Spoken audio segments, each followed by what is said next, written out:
Ang gabing iyon ng Martes ay nagsimula tulad ng dati. Umuwi ako galing sa nakakapagod na turno sa construction. Ang botas ko ay may mantsa pa ng semento at ang balikat ko ay pasa ng pagod na tanging ang mga nagbabanat ng buto ang nakakaalam. Nasa bahay na si Isabel. Narinig ko siya mula sa entrada. Hinuhuni ang kantang iyon ni OG Alcacid na paborito niya. Lagi siyang kumakanta kapag naliligo na para bang ang mainit na tubig ang nagbibigay sa kanya ng pahintulot na maging siya. Tiniggal ko ang botas ko sa may pinto. Iniwan ang susi sa maliit na mesa kung saan namin nilalagay ang mga bayarin at naglakad papuntang kusina para humanap ng pantawid gutom. At doon ko nakita. Ang laptop niya na bukas sa mesa ng kainan. Ang screen ay nagliliwanag sa asul na ilaw na tila tumatawag sa akin. Hindi ko intensyon na manghimasok. Kami ni Isabel ay laging may tiwala sa isa't isa, o yun ang akala ko. Pero may kakaiba sa gabing iyon, siguro kutob, siguro tadhana, na nagpatigil sa akin sa harap ng screen. Sa simula, mga notifikasyon lang sa WhatsApp ang nakita ko. Marami, masyadong marami para sa normal na usapan. Nakuha ang atensyon ko sa pangalan ng grupo, Survivors ng Chika Tuesdays. Napangiti ako ng walang malisya, iniisip na ito yung typical na grupo kung saan nagrereklamo ang magkakaibigan tungkol sa kanilang mga asawa o nagbabahagi ng memes. Nag-click ako ng halos di nag-iisip, dala ng inosenteng kuryosidad ng isang taong naniniwalang wala siyang makikita. Pero nakita ko ang lahat. Ang unang mensahe na nabasa ko ay mula kay Isabel. Sabi niya, ang asawa ko, isang malaking tanga. Hinding-hindi niya malalaman. May mga emoji na tumatawa, yung parang umiiyak sa katatawa. Sa ibaba, ang mga kaibigan niya, sina Rhea, Pat at ang pinsan niyang si Lucy, ay sumasagot ng mas maraming tawa na may mga komentong hindi ko lubos maintindihan pero nagdulot ng kaba sa dibdib ko.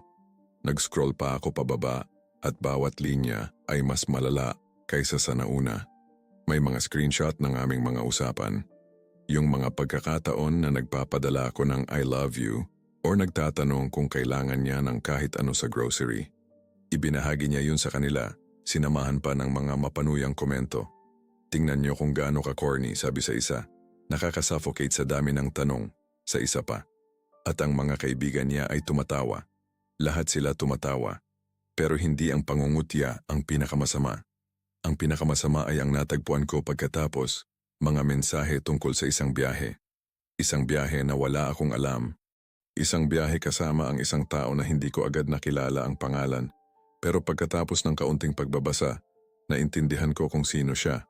Ang mga piraso ay nagsimulang magkabit-kabit ng may masakit na kalinawan. Ang mga gabi na late siyang umuuwi galing sa trabaho. Ang mga weekend na kasama niya ang mga kaibigan. Yung minsan na sinabi niyang pupunta siya sa bahay ng nanay niya sa Batangas at tinawagan ko siya para kumustahin. Pero mabilis niya akong binaba at sinabing busy siya. Lahat ay may katuturan na ngayon. Nakatayo lang ako doon, sa harap ng screen, habang ang puso ko ay kumakabog sa dibdib ko, na parang gustong kumawala.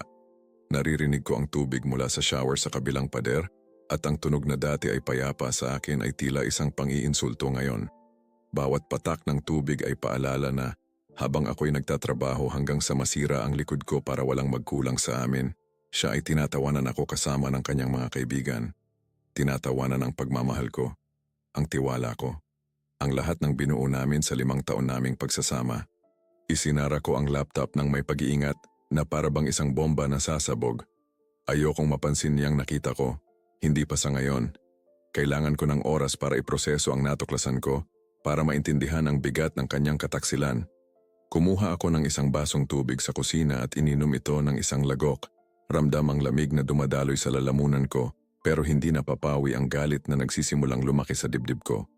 Nang lumabas si Isabel sa banyo, balot sa kanyang pink na tuwalya, na may basang buhok na nakalugay sa kanyang mga balikat, tumingin siya sa akin ng may ngiting dati kong minamahal. Dumating ka na pala, mahal? Sabi niya. Lumalapit para halikan ako sa pisngi. Ang pabango niya, yung regalo ko sa kanya noong kaarawan niya, ay tumama sa akin na parang suntok. Pinilit kong ngumiti. Yumakap sa kanya na parang walang nangyari. Oo, mahal. Kararating ko lang, sagot ko, at ang boses ko ay mas matatag kaysa sa inaasahan ko. Wala siyang napansin. Nagpatuloy siyang magkwento tungkol sa araw niya, kung paano nagkaproblema si Ria sa trabaho, tungkol sa isang sale na nakita niya sa mall.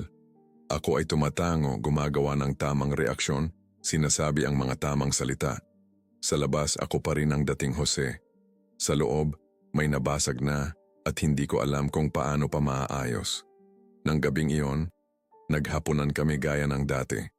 Nagluto siya ng adobo, ang paborito ko, at nagsilbi sa akin ng may pagmamahal na alam ko ng peke. Nag-usap kami tungkol sa mga bagay na walang kabuluhan. Sa trabaho, sa mga kapitbahay, kung dapat ba naming palitan ang lumang sofa sa sala. Lahat ay normal. Lahat ay perpektong pag-arte naming dalawa. Kahit na isa lang sa amin ang nakakaalam na nasa isang entablado kami. Nang matulog kami, sumiksik siya sa akin gaya ng ginagawa niya gabi-gabi. Ang kanyang paghinga ay unti-unting bumagal, lumalim, hanggang sa nalaman kong tulog na siya. Ako ay nanatiling gising, nakatingin sa kisame sa dilim, ramdam ang mainit niyang katawan sa tabi ko at nagtataka kung paanong ang isang tao ay nakakatulog ng mahimbing pagkatapos gawin ang ginawa niya. Hindi ako nakaramdam ng pag-iyak. Hindi ako nakaramdam ng pagnanais na gisingin siya at sigawan. Ang naramdaman ko ay isang bagay na mas malamig, mas kalkulado. Ito ay kalinawan. Isang kakaibang kalinawan na nagsasabi sa akin na hindi pa ito tapos, na nagsisimula pa lang. Inakala niyang tanga ako na hinding-hindi ko malalaman. Pero nagkamali siya. Nalaman ko na. At ngayon, kailangan ko na lang magpasya kung ano ang gagawin ko sa impormasyong ito.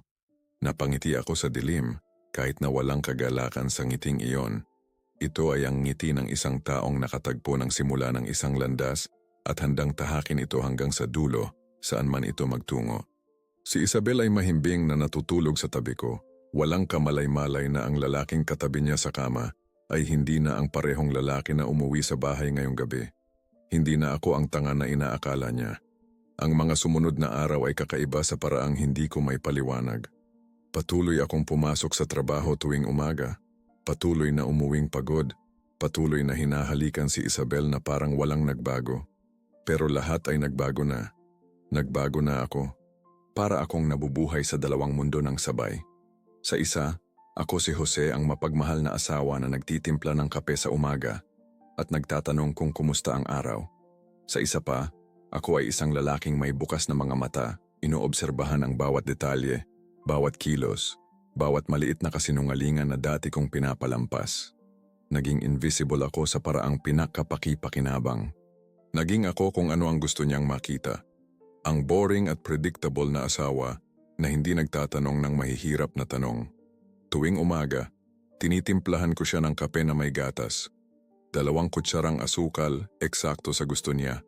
At dinadala ito sa kama bago pa tumunog ang kanyang alarma. Ngumingiti siya, nagpapasalamat sa matamis na tono na ngayon ay alam ko ng puro teatro. At lalabas ako ng kwarto habang ramdam kong nagyayelo ang ngiti ko pagtalikod ko. Sa trabaho napansin ng mga kasamahan ko na mas tahimik ako kaysa dati. Si Mang Mike, ang engkargado sa site, ay nagtanong ng ilang beses kung may problema ako. Wala, pre, pagod lang. Sagot ko at magkikibit balikat siya at babalik sa ginagawa niya. Ang totoo, nakatulong sa akin ang trabaho. Ang pisikal na pagod, ang ingay ng mga makina, ang amoy ng sariwang semento. Lahat yun ay nagpapanatili sa akin sa lupa. Nagpapaalala sa akin na may mga totoong bagay sa mundo. Mga bagay na mahahawakan ko at mabubuo gamit ang sarili kong mga kamay. Pero iba ang mga gabi.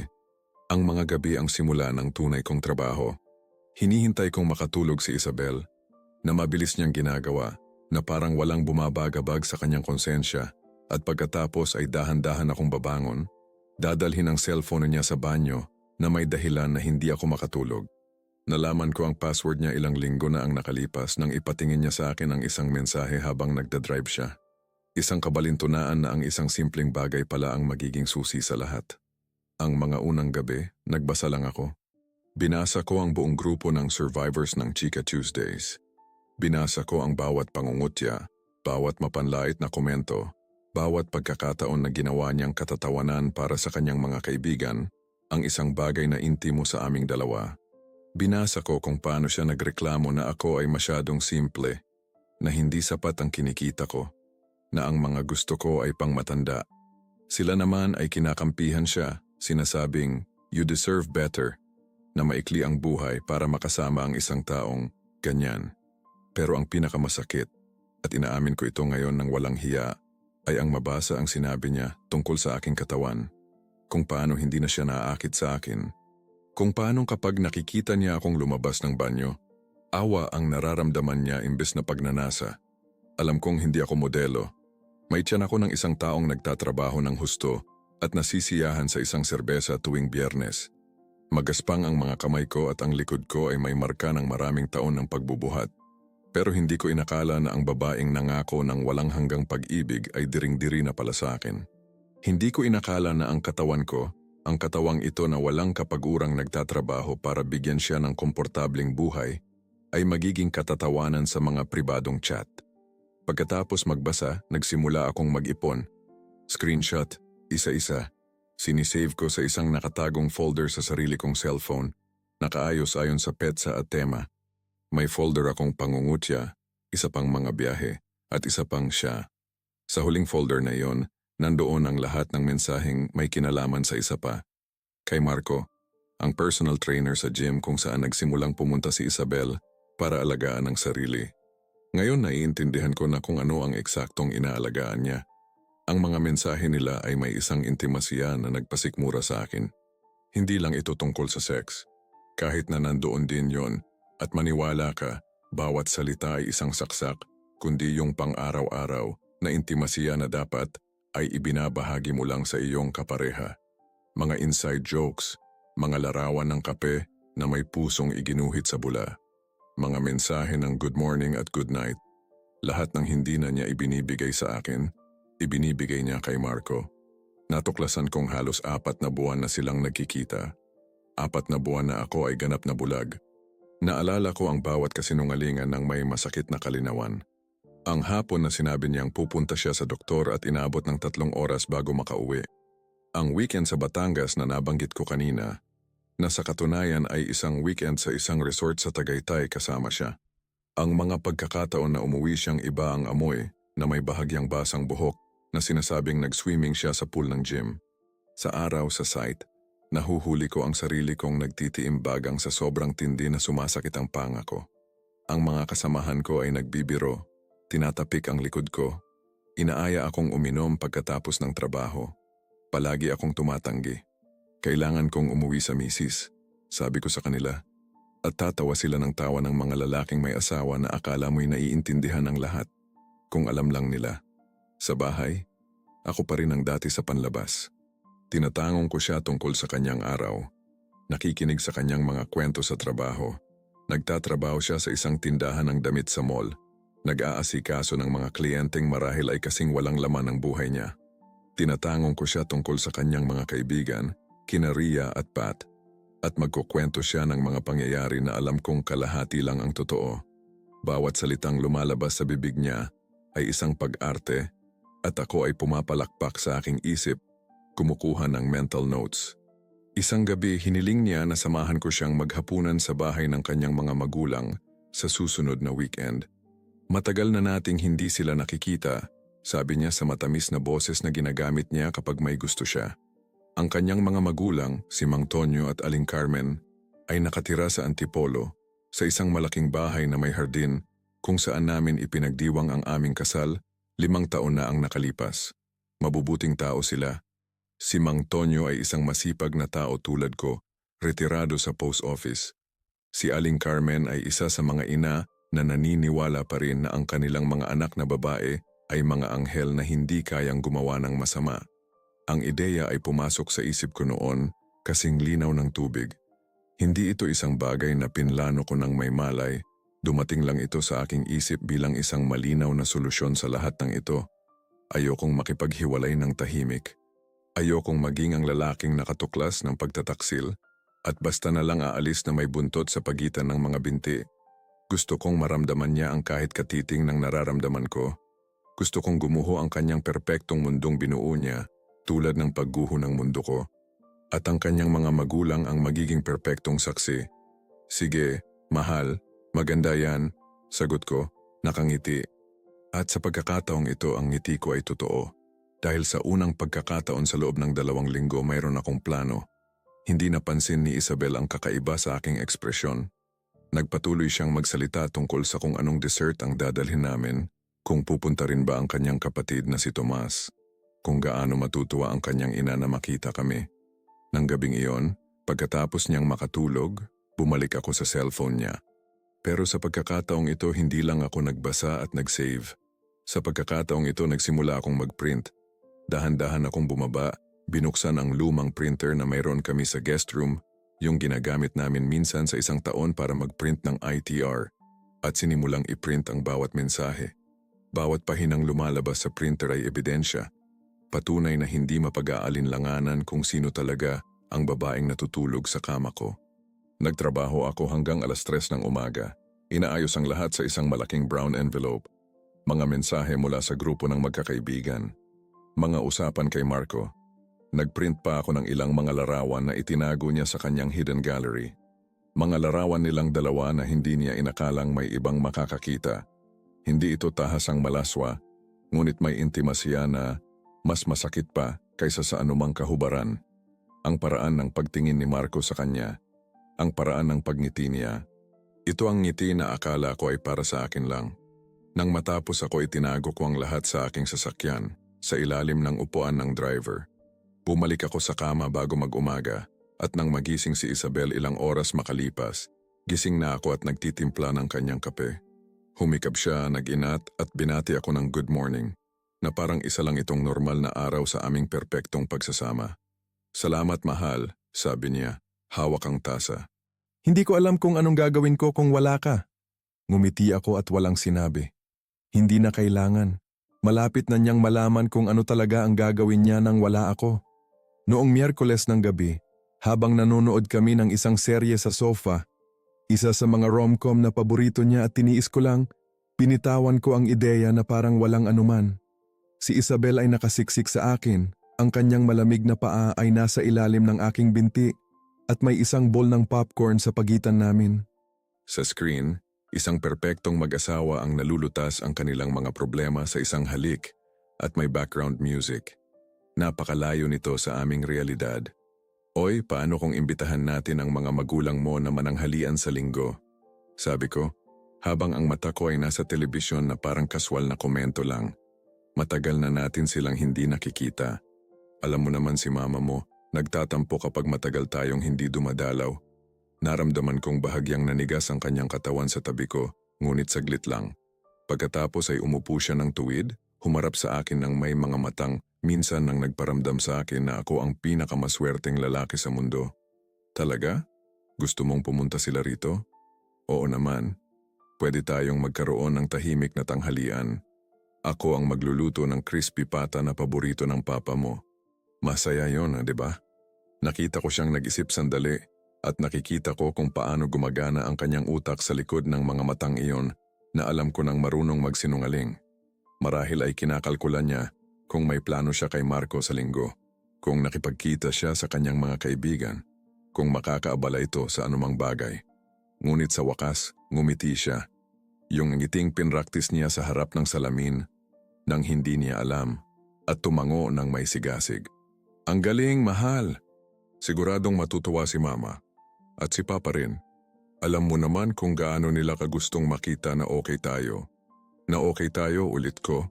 At ang mga salita ay mapait sa aking bibig. Eksakto. Ang mga sumunod na araw ay ginugol ko sa paghahanda ng lahat nang may kasmetikulusan na kahit ako ay nagulat. Para akong nag-oorganisa ng isang dula kung saan mahalaga ang bawat detalye. Si Isabel naman, pumasok sa perfect host mode. Nagsimula siyang maglinis ng bahay nang may dedikasyon na hindi ko nakita sa kanya sa loob ng maraming buwan. Inilabas niya ang magagandang kubyertos, yung natanggap namin bilang regalo sa kasal at ginagamit lang sa mga espesyal na okasyon. Pumunta siya sa palengke at bumili ng sariwang bulaklak para sa center table. Kausap niya sa telepono ang kanyang ina gabi-gabi, pinaplano ang menu hanggang sa huling detalye. Excited na si Mama, sabi niya sa akin pagkatapos ibaba ang telepono, na may kagalakang magmumukhang totoo kung hindi ko lang alam ang alam ko. Sabi niya, magdadala raw siya ng leche flan niya. Yung paborito mo. Tumatango ako, ngumingiti, nakikilahok sa palabas. Dahil yun na kami ngayon, dalawang aktor sa isang entablado, gumaganap ng magkaibang papel. Inakala niyang naghahanda kami ng isang normal na tanghalian ng pamilya.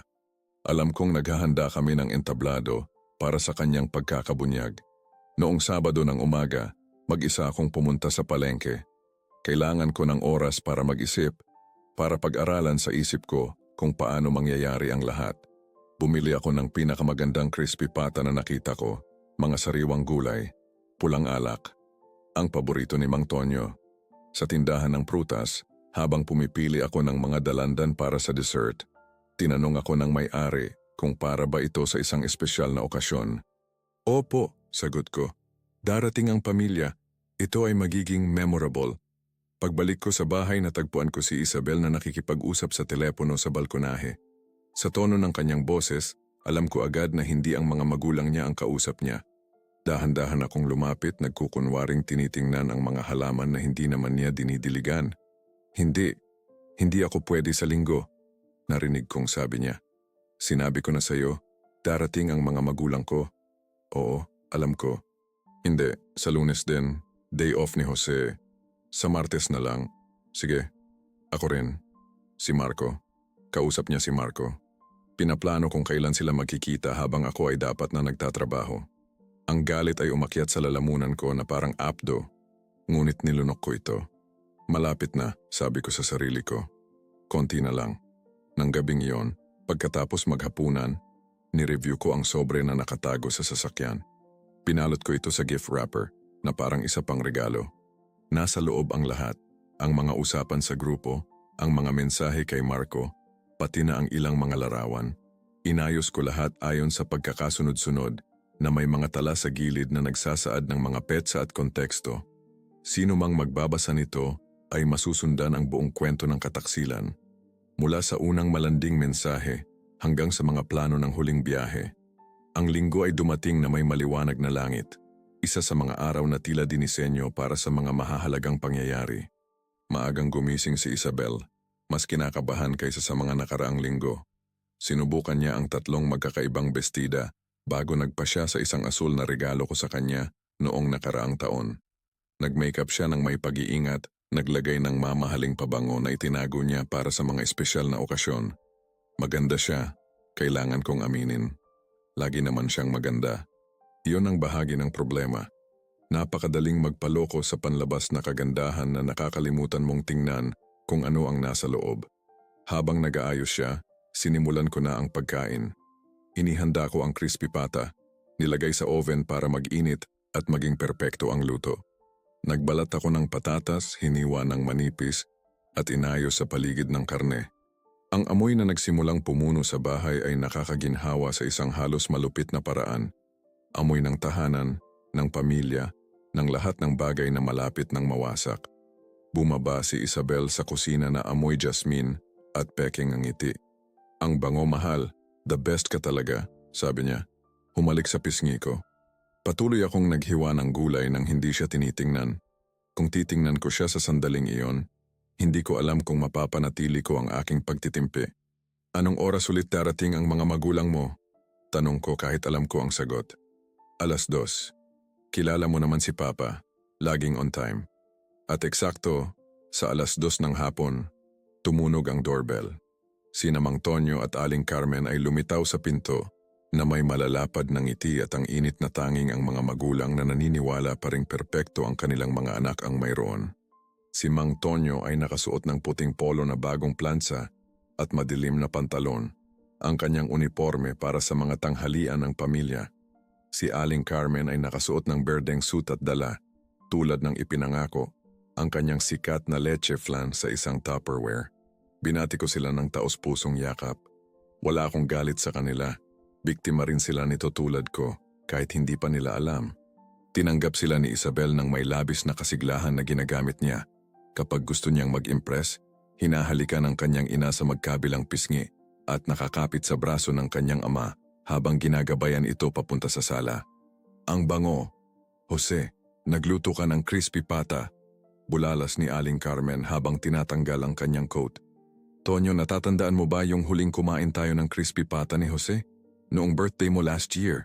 Ang sarap. Oo naman, Carmen. Marunong magluto ang batang ito, sagot ni Mang Tonyo. Tinatapik ang balikat ko ng may pagmamahal ng isang ama na laging nagparamdam sa akin na bahagi ako ng kanilang pamilya. Naupo kami sa sala habang niluluto ang crispy pata. Nagsilbi si Isabel ng alak, nagdala ng oliba at mani. Ang usapan ay dumaloy ng madali, tulad ng sa mga pamilyang kilala ang isa't isa. Tinanong ako ni Mang Tonyo tungkol sa trabaho, kung kumusta ang mga proyekto. Ikinuwento ko ang tungkol sa bagong subdibisyon na itinatayo namin sa labas ng lungsod. Kung paano sinabi sa akin ni Mang Mike, ang engkargado, nabibigyan niya ako ng mas maraming responsibilidad. Nakinig siya ng may tunay na interes. Tumatango, nagtatanong ng mga tamang tanong. Si Aling Carmen at Isabel ay nag-usap tungkol sa isang pinsan na kamakailan lang ay na-engage, tungkol sa mga paghahanda sa kasal, tungkol sa mga bestida at bulaklak. Pinanood ko silang mag-interact. Nakikita kung paano ginampanan ni Isabel ang papel ng perpektong anak, ng huwarang asawa. Ito ay isang pag-arte na napakakinis na halos makalimutan kong kasinungalingan ito. Nang handa na ang pagkain, lumipat kami sa kainan. Maingat na inayos ni Isabel ang mesa. Ang magagandang kubyertos, mga baso ng kristal, mga telang serbilyeta na perpektong nakatupi. Ang mga bulaklak sa gitna ay nagbigay ng eleganteng dating. Lahat ay perpekto. Masyadong perpekto. Hinihain ko ang crispy pata ng may matatag na kamay, kahit na ang puso ko ay lalong lumalakas ang kabog. Nilagyan ko ng alak ang kanilang mga baso. Si Aling Carmen ay walang tigil sa pagpuri kung gaano kaganda ang pagkakaayos. Si Mang Tonyo ay nagbibiro na kukunin niya ako para magluto sa bahay nila. Tumawa si Isabel. Hinawakan ang kamay ko sa ibabaw ng mesa sa mga kilos ng pagmamahal na pinraktis niya sa loob ng 5 taon. Kumain kami ng unang putahe sa gitna ng masiglang usapan. Si Mang Tonyo ay nagkwento ng isang karanasan mula sa kanyang mga araw sa post office na nagpatawa sa aming lahat.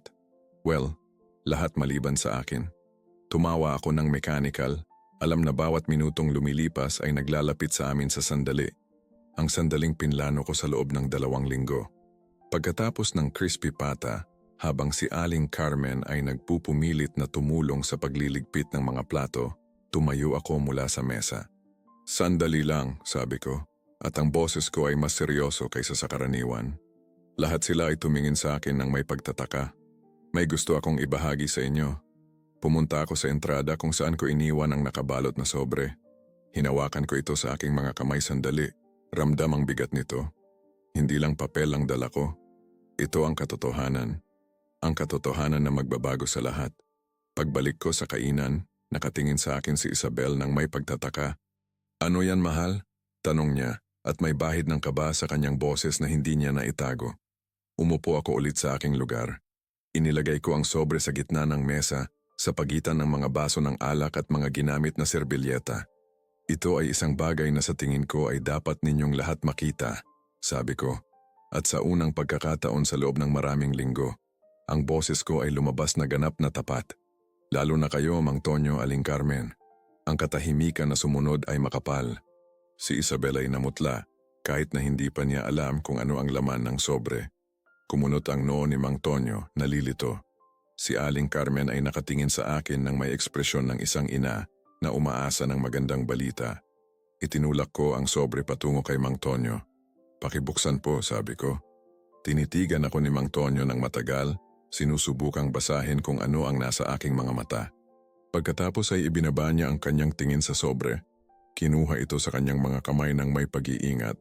Malalaking kamay, masisipag na kamay, mga kamay na katulad ng sa akin, at sinimulang punitin ang gift wrapper na bumabalot dito. Ang tunog ng pagpunit ng papel ang tanging narinig sa kainan sa loob ng ilang walang katapusang segundo. Si Isabel ay nanatiling tahimik sa kanyang upuan. Nakikita ko ang kanyang dibdib na tumataas at bumababa ng mas mabilis kaysa sa normal.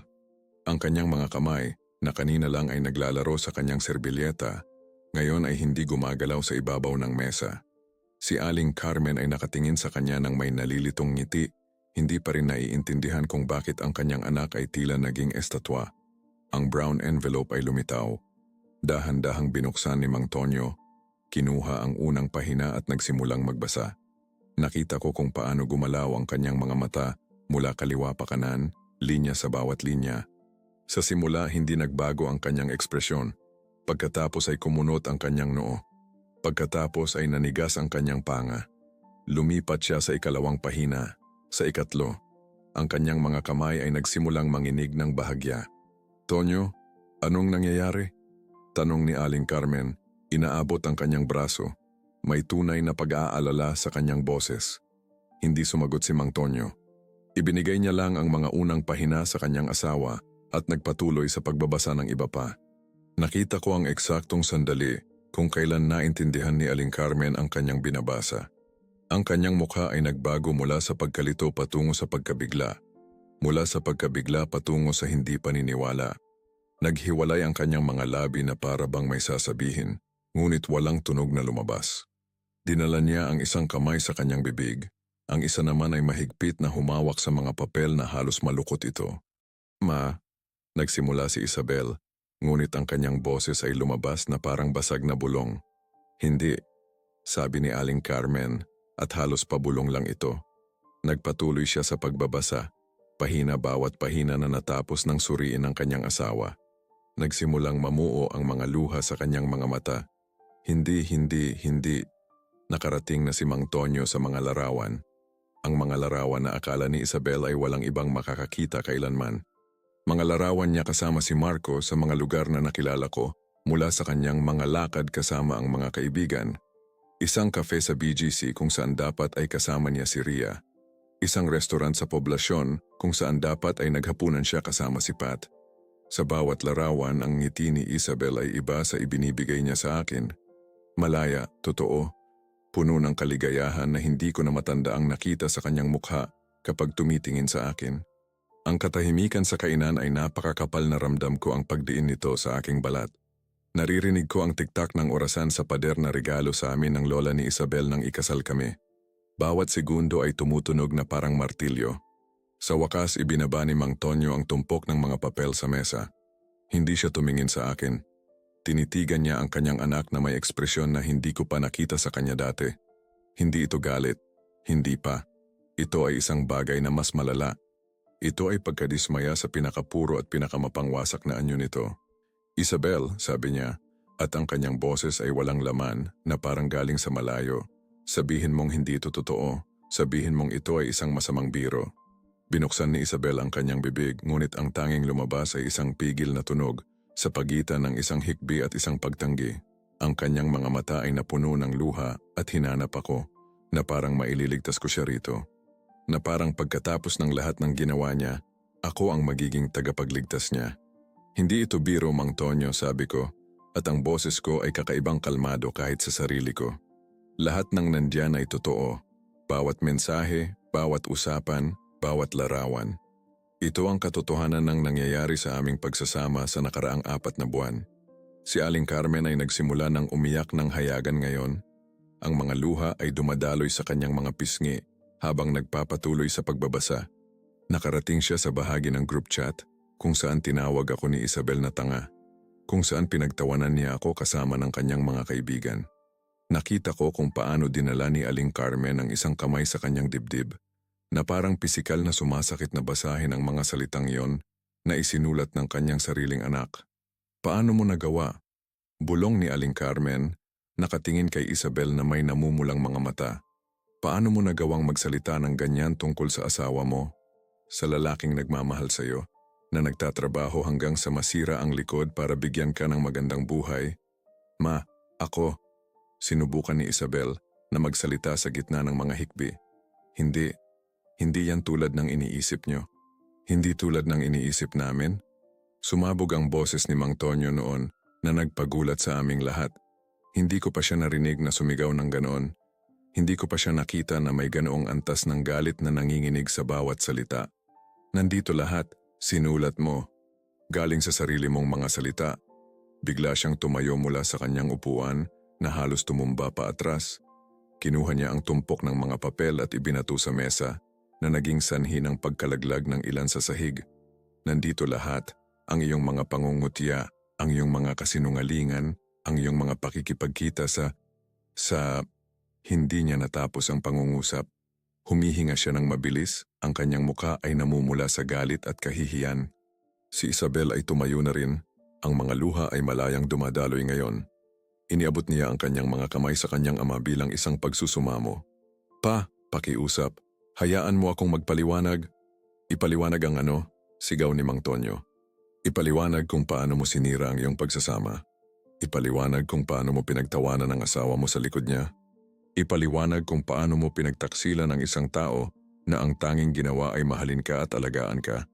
Si Aling Carmen ay patuloy na umiiyak ng tahimik. Hawak ang mga papel na nasa kanyang mga kamay pa rin. Bigla siyang tumayo at naglakad patungo sa akin. Sa isang sandali, akala ko ay sisigawan niya ako. Sisisihin sa anumang paraan sa paglalantad sa kanyang anak. Ngunit sa halip, kinuha niya ang aking kamay. Jose, sabi niya sa basag na boses. Jose, anak, pasensya ka na. Hindi ko alam, hindi ko kailanman inakala. Hindi niya na ipagpatuloy. Bumagsak siya ulit sa kanyang upuan, humahagulgol. Pinisil ko ang kanyang kamay ng marahan bago binitawan. Wala akong naramdamang tagumpay sa sandaling iyon. Hindi ang kasiyahan na inakala ko. Naramdaman ko lang ang isang kakaibang kawalan na parang pinipigilan ko ang aking hininga sa loob ng maraming linggo. At sa wakas ay makakahinga na. Tumingin sa akin si Isabel ngayon at sa kanyang mga mata ay nakita ko ang takot. Tunay na takot, hindi na siya ang babaeng puno ng kumpiyansa na nagpaplano ng mga lihim na pagkikita habang ako ay natutulog. Siya ay isang taong ang mundo ay kadudurog lang at nagsisimula pa lang maunawaan ang laki ng nawala sa kanya. Jose, sabi niya sa pangalan ko, nang may labis na desperasyon na halos masakit pakinggan. Pakiusap, kailangan nating mag-usap ng sarilinan. Hindi, sabi ko ng simple. Wala na tayong dapat pag-usapan pa.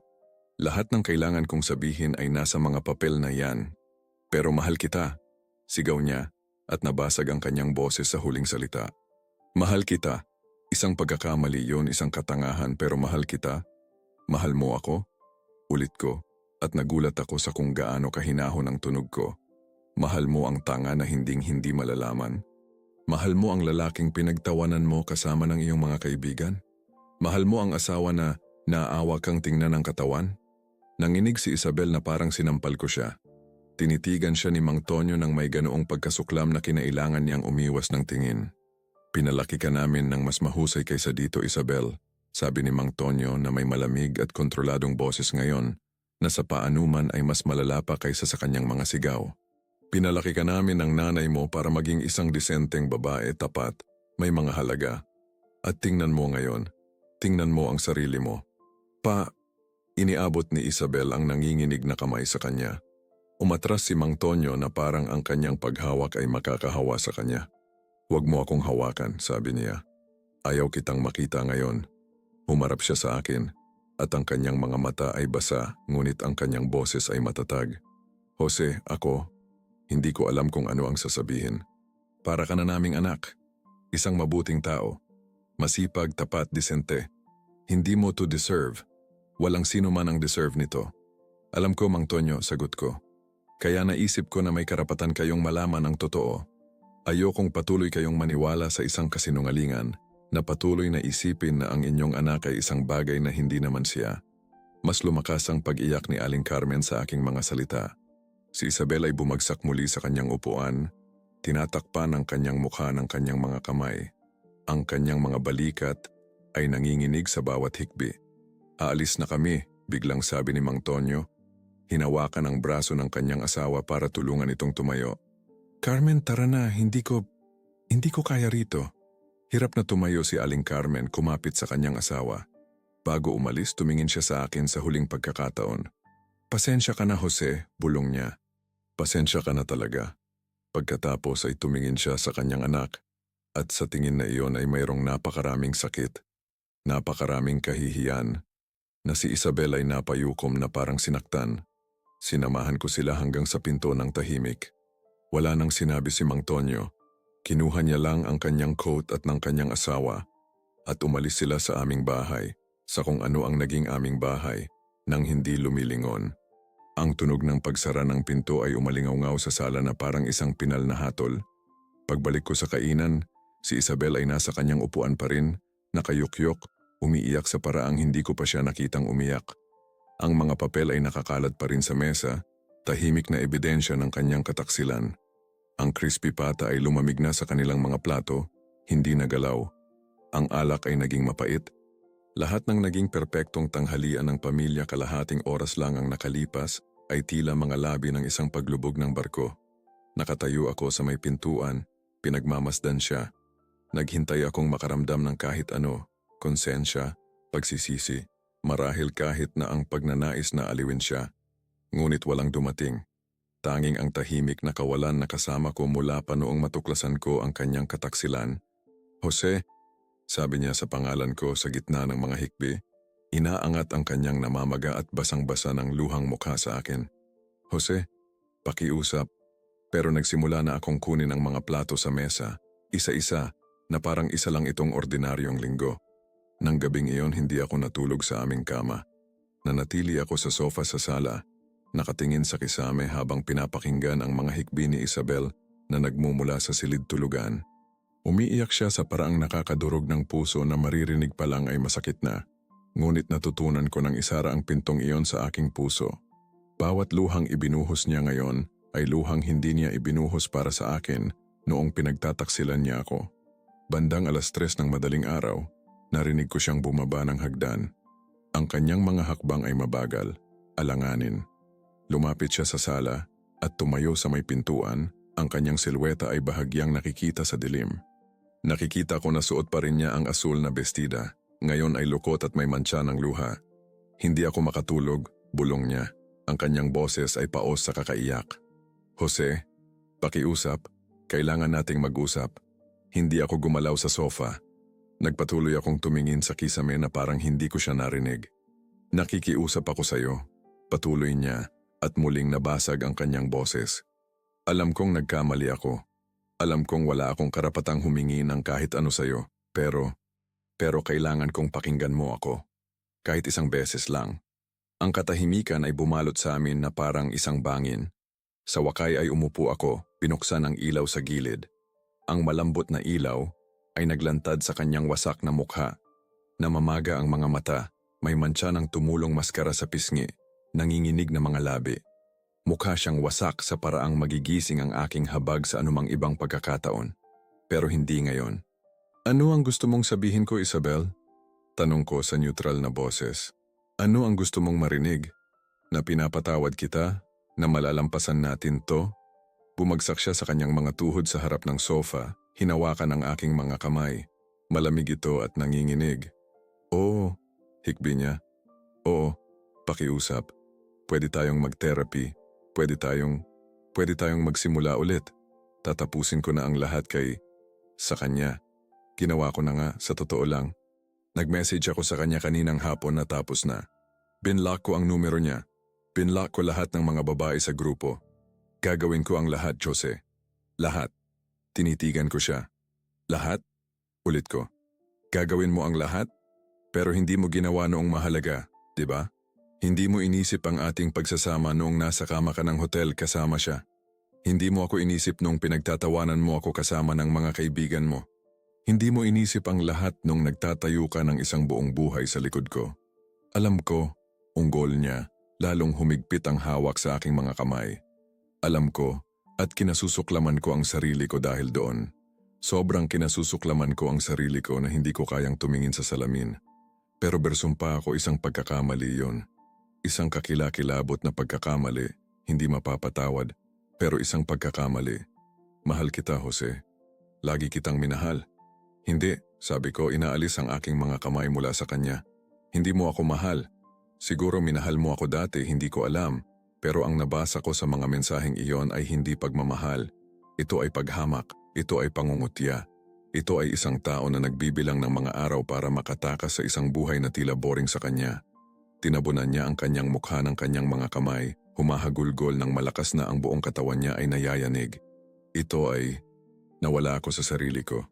Si Marco pinadama niya sa akin na, iba ako, kapanapanabik, pero lahat yun kasinungalingan, okay? Isang tangang pantasya yon. Ang totoo ay ikaw, ang ating bahay, ang ating buhay na magkasama, iyon ang totoo. Ang totoo, ulit ko nang may kapaitan. ay tinawag mo akong tanga. Pinagtawanan mo kung paano ako magsalita, kung paano ako manamit, kung ano ang hitsura ng katawan ko. Alam mo ba kung gaano kasakit yon, Isabel? May ideya ka ba kung ano ang pakiramdam na mabasa ang mga salitang iyon na isinulat ng taong nangakong mamahalin ka sa hirap at ginhawa? Sorry, umiiyak siya. Sorry, sorry, sorry. Inulit-ulit niya ang mga salita na parang isang mantra, na para bang sa sapat na pagsasabi ay mabubura niya ang kanyang ginawa. Tumayo ako mula sa sofa. Lumayo sa kanya. Kailangan ko ng distansya. Kailangan ko ng hangin. Naglakad ako papunta sa bintana at tumingin sa labas sa walang laman na kalye. Halos 4:00 na ng umaga. Ang mundo ay natutulog habang ang aming pagsasama ay nauubusan ng dugo sa salang ito. Ano ang gusto mong gawin ko, Isabel? Tanong ko nang hindi lumilingon. Gusto mo bang magpanggap ako na walang nangyari? Gusto mo bang bumalik ako sa pagiging tanga ng ngumingiti at nagtitiwala habang ginagawa mo ang gusto mo? Hindi. Sigaw niya, tumatayo mula sa sahig. Ayoko nun. Gusto kong bigyan mo ako ng pagkakataon na patunayan sa'yo na kaya kong magbago. Na kaya kong maging asawang nararapat sa'yo. Pakiusap, Jose. Pakiusap para sa 5 taon nating pagsasama, para sa lahat ng binuo natin. Humarap ako para tingnan siya. At paano ang dignidad ko, Isabel? Paano ang respeto na utang mo sa akin hindi bilang asawa, kundi bilang tao? Kung patatawarin kita ngayon, kung sasabihin kong pwede nating subukan, anong mensahe ang ipinapadala ko sa mundo? Na pwede nila akong tapak-tapakan at nandito pa rin ako, naghihintay na may bukas na mga braso? Hindi ito pagtapak sa'yo, desperadong sabi niya. Ito ay ang pag-unawa na ang mga tao ay nagkakamali. Malalaking pagkakamali. Pero natututo sila mula roon. Natuto ako, Jose. Ang mga oras na ito ay impyerno. Ang makita ang mukha ng mga magulang ko, ang makita ang mukha mo, ang maintindihan kung ano ang nawala sa akin. Kung gayon huli na ang pagkatuto mo, sabi ko ng simple. Ang katahimikan na sumunod ay ganap. Nakita ko siyang nauunawaan sa wakas na wala ng balikan, na walang dami ng luha o pagsusumamo ang magbabago sa aking desisyon. Kaya, pinal na ba ito? Bulong niya. Maghihiwalay na tayo? Oo, sagot ko nang walang pag-aalinlangan.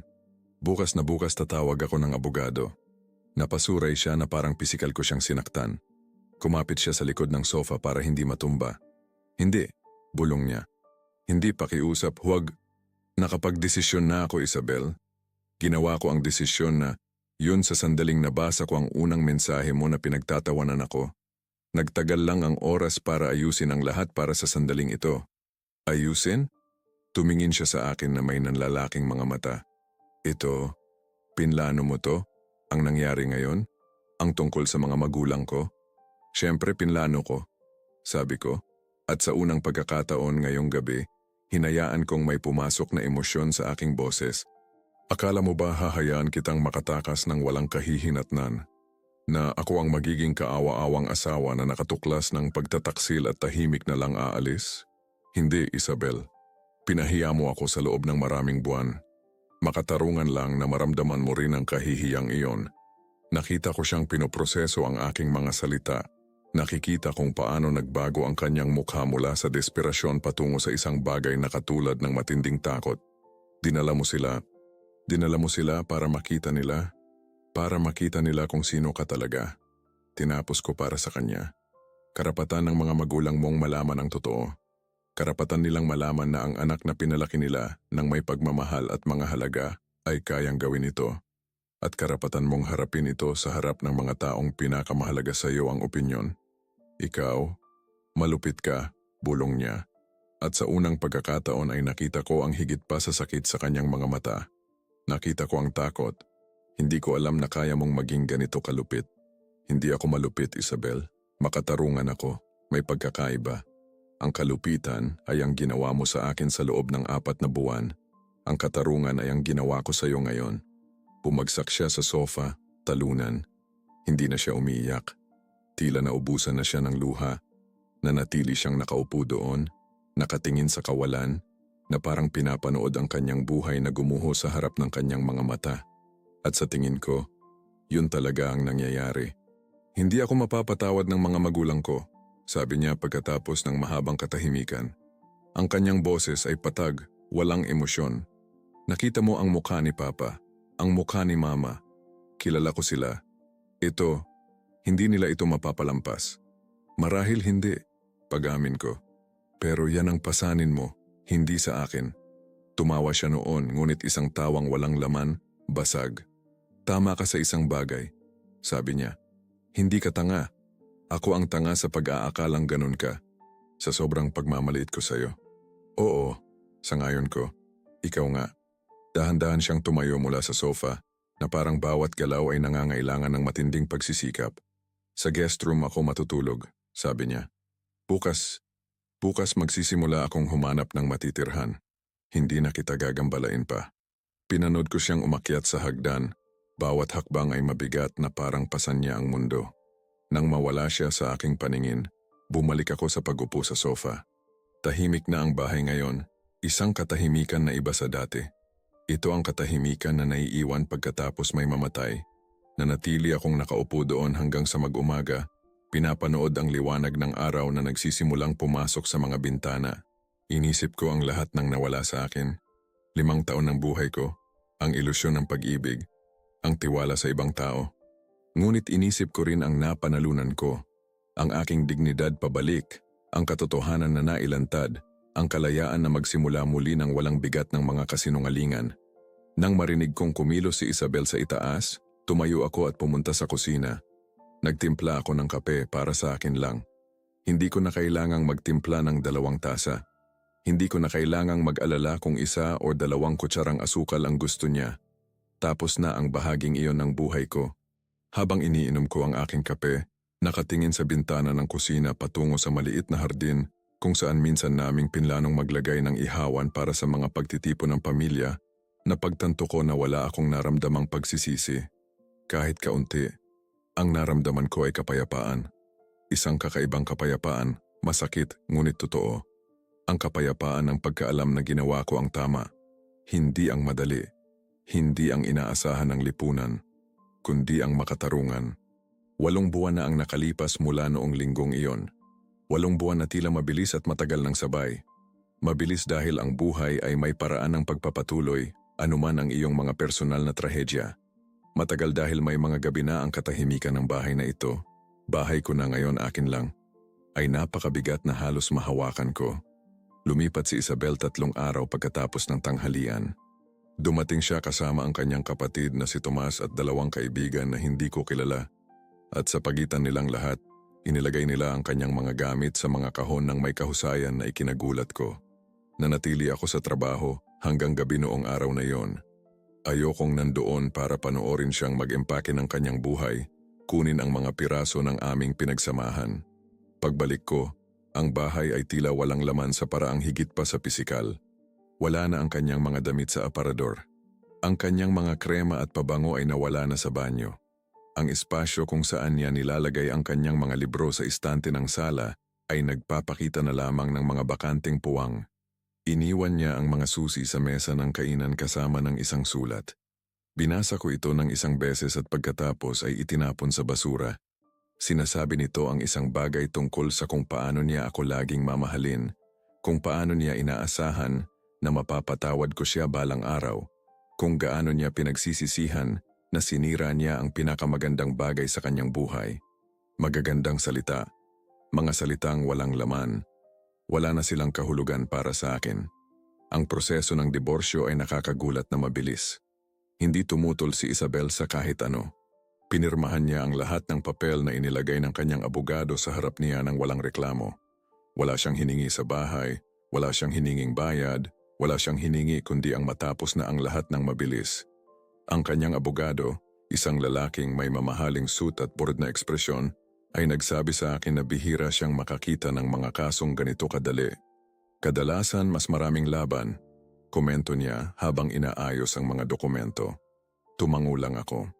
Hindi ko sinabi sa kanya na si Isabel ay wala ng lakas para lumaban, na nawala na sa kanya ang lahat at alam niya ito. Nagkita kami ng 1 beses pa pagkatapos ng araw na kinuha niya ang kanyang mga gamit. Ito ay sa korte, ang araw na pinirmahan namin ang mga huling papel. Dumating siya na may simpleng itim na bestida at salaming pang-araw na hindi niya tinanggal kahit kailan, kahit sa loob ng gusali. Tila nabawasan siya ng timbang. Tila mas matanda siya kaysa sa kanyang edad. Nang siya na ang pipirma, nanginginig ang kanyang kamay ng husto na kinailangan niyang gawin ito ng 2 beses dahil hindi balido ang unang pirma. Paglabas ng korte, inabutan niya ako sa hagdan. "Jose," sabi niya sa pangalan ko ng may maliit na boses na nakuha niya sa mga buwang ito. "Gusto ko lang malaman mo na talagang nagsisisi ako. Alam kong wala na itong silbi pero nagsisisi ako." Tinitigan ko siya ng matagal. Sa likod ng madilim na salamin na iyon ay makikita ko ang mga eye bags, ang pagod, ang bigat ng kanyang mga desisyon na nakamarka sa bawat linya ng kanyang mukha. "Nagsisisi rin ako, Isabel," sabi ko sa wakas. "Nagsisisi ako na kailangang magtapos ang mga bagay sa ganito. Pero hindi ko pinagsisisihan kung paano ko ito ginawa." Hindi niya hinintay ang sagot ko. Tumango lang siya, tumalikod, at pinanood ko siyang lumayo sa kalsada hanggang sa mawala siya sa gitna ng mga tao. Wala akong naramdaman nang makita siyang umalis. Walang sakit, walang ginhawa, walang kasiyahan. Tanging isang uri ng neutralidad na marahil ay ang pinakamalapit sa kapayapaan na maaabot ko sa ngayon. Ang hindi ko inaasahan ay ang paghahanap sa akin ni Mang Tonyo at Aling Carmen. Isang Martes ng hapon, 3 linggo pagkatapos ng mapait na linggong iyon.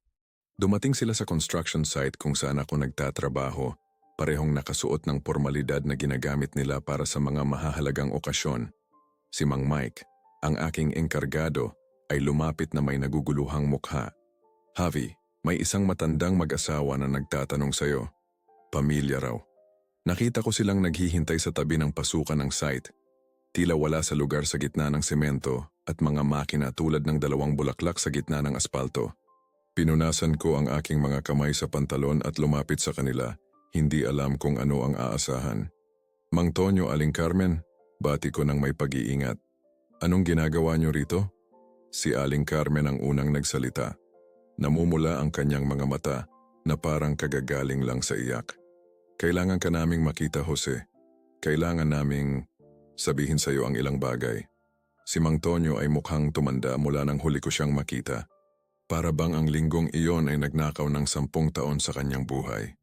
"Pwede ba tayong mag-usap sa isang mas pribadong lugar?" Tanong niya sa paos na boses. Dinala ko sila sa isang kalapit na kainan, isa sa mga simpleng lugar kung saan kami kumakain ng tanghalian. Naupo kami sa isang mesa sa sulok. Si Aling Carmen ay hindi tumigil sa pagpilipit ng isang panyo sa kanyang mga kamay. "Hindi namin alam kung paano magsisimula," sabi ni Mang Tonyo sa wakas. "Ilang linggo na kaming gustong hanapin ka pero wala kaming lakas ng loob. Hindi nyo na kailangang magsabi ng kahit ano." Nagsimula ako, ngunit pinutol ako ni Aling Carmen. "Kailangan, anak. Dahil kahit hindi ka na namin opisyal na manugang, para sa amin ay pamilya ka pa rin. At may mga bagay na kailangan mong malaman." Ikinuwento nila sa akin kung ano ang nangyari kay Isabel pagkatapos ng araw na iyon. Kung paano niya sinubukang umuwi sa bahay ng kanyang mga magulang noong linggo ng gabi, ngunit hindi siya pinapasok ni Mang Tonyo. Kung paano siya kinailangang manatili sa kanyang kapatid na si Thomas ng ilang linggo hanggang sa makahanap ng maliit na apartment sa labas ng lungsod. Kung paano siya nawalan ng trabaho sa tindahan dahil hindi siya mapigilang umiyak sa harap ng mga kliyente. Kung paano ang kanyang mga kaibigan, yung mga kasama niyang tumatawa sa group chat, ay tumigil sa pakikipag-usap sa kanya nang malaman nila ang nangyari. "Wasak ang buhay niya," sabi ni Aling Carmen na may mga luhang dumadaloy sa kanyang mga pisngi. "At alam kong kasalanan niya. Alam kong hinanap niya yun. Pero anak ko siya, Jose. Anak ko siya. At masakit makita siyang ganyan. Naiintindihan ko," sabi ko. At totoo yun. Naiintindihan ko nang hindi nakakaramdam ng awa para kay Isabel. Pero pinili niya ang landas na ito. "Alam namin," kumpirma ni Mang Tonyo. "Kaya hindi kami naparito para hilingin sa iyo na patawarin siya o bumalik ka sa kanya. Naparito kami para humingi ng tawad sa iyo. Para sa hindi namin napansin. Para sa pagpapalaki ng isang taong kayang gawin ito sa iyo. Para sa pagkabigo namin bilang mga magulang." Nagulat ako sa kanyang mga salita. "Hindi kayo nabigo bilang mga magulang, Mang Tonyo. Pinalaki ninyo ang inyong anak sa abot ng inyong makakaya. Ang mga desisyon na ginawa niya ay sa kanya, hindi sa inyo. Inabot ni Aling Carmen ang aking kamay sa ibabaw ng mesa. Isa kang mabuting tao, Jose. Masyadong mabuti para sa ginawa niya sa'yo. At gusto naming malaman mo na anuman ang mangyari, lagi ka naming ituturing na bahagi ng aming pamilya. Kung kailangan mo ng kahit ano-anuman, nandito kami. Nanatili kami sa kainan na yon ng halos 2 oras. Nag-uusap tungkol sa lahat at wala. Ikinuwento nila ang tungkol sa kanilang mga apo, ang mga anak ni Thomas, at kung paano sila pinapanatiling abala ng mga bata. Hindi na nila binanggit si Isabel maliban sa isang beses na iyon. Nang magpaalam kami, niyakap ako ni Mang Tonyo ng mahigpit at ramdam ko ang kanyang panginginig. Mag-ingat ka, anak, bulong niya sa aking tainga. At huwag mong hayaan na maging mapait ka dahil dito. Marami ka pang buhay na haharapin. Mula noon, nagkikita kami halos bawat 2 buwan. Pumupunta ako sa bahay nila para kumain, tinutulungan sila sa mga bagay na kailangang ayusin, kinukwento nila ang kanilang buhay. Kakaiba pero nakakaginhawa na panatilihin ang koneksyon na iyon. Hindi pumupunta si Isabel kapag nandoon ako. Hindi ko nga alam kung nakatira pa siya sa Maynila o lumipat na sa ibang lungsod. Hindi ako nagtatanong at hindi sila nagkukwento. Mas mabuti ng ganon. Tungkol sa akin, nagpatuloy ang buhay. Nakuha ko ang promosyon na ipinangako sa akin ni Mang Mike. Supervisor na ako ngayon sa construction, may 5 tao sa ilalim ko at isang sahod na nagpapahintulot sa akin na mabuhay ng mas komportable. Bumili ako ng bagong sasakyan, walang luho, pero gumagana at akin. Nakipag-date ako sa ilang mga babae, mga kaswal na date na hindi humantong sa seryosong bagay. Hindi pa ako handa para doon. Marahil hindi na ako magiging ganap na handa. Ang mga linggo ang pinakamahirap na araw. Ito ang mga araw na ang bahay ay tila mas malaki, mas walang laman. Sinusubukan kong panatilihing abala ang sarili ko. Pumupunta sa gym, binibisita ang aking kapatid na babae at ang kanyang mga anak. Minsan ay nagmamaneho lang ng walang patutunguhan sa lungsod habang nakikinig ng musika. Pero laging may isang sandali karaniwan sa hapon kapag nagsisimula ng lumubog ang araw, na ang aking isip ay bumabalik sa linggong iyon.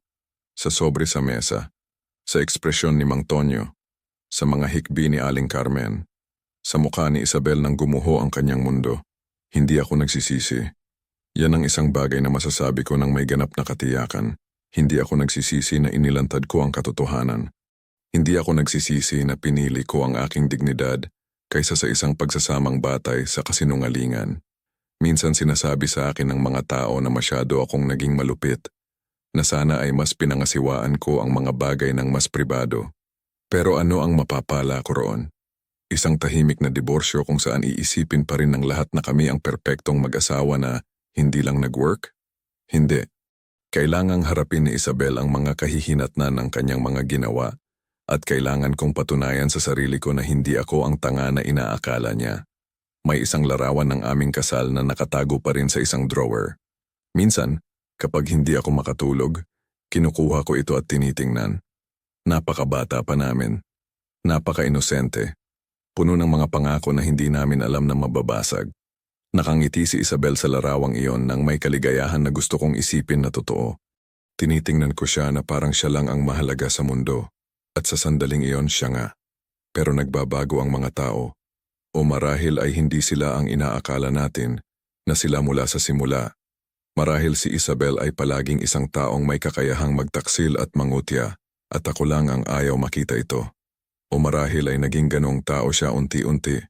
Desisyon bawat desisyon hanggang sa ang babaeng minahal ko ay wala na. Hindi ko alam. At ang totoo, hindi na mahalaga. Ang mahalaga ay nakaligtas ako. Na pinili kong huwag maging tahimik na biktima kundi ang lalaking kumuha ng kontrol sa sarili niyang kwento. Na nang kailangan kong pumili sa pagitan ng isang pekeng pag-ibig at ng aking dignidad, pinili ko ang huli ng walang pag-aalinlangan.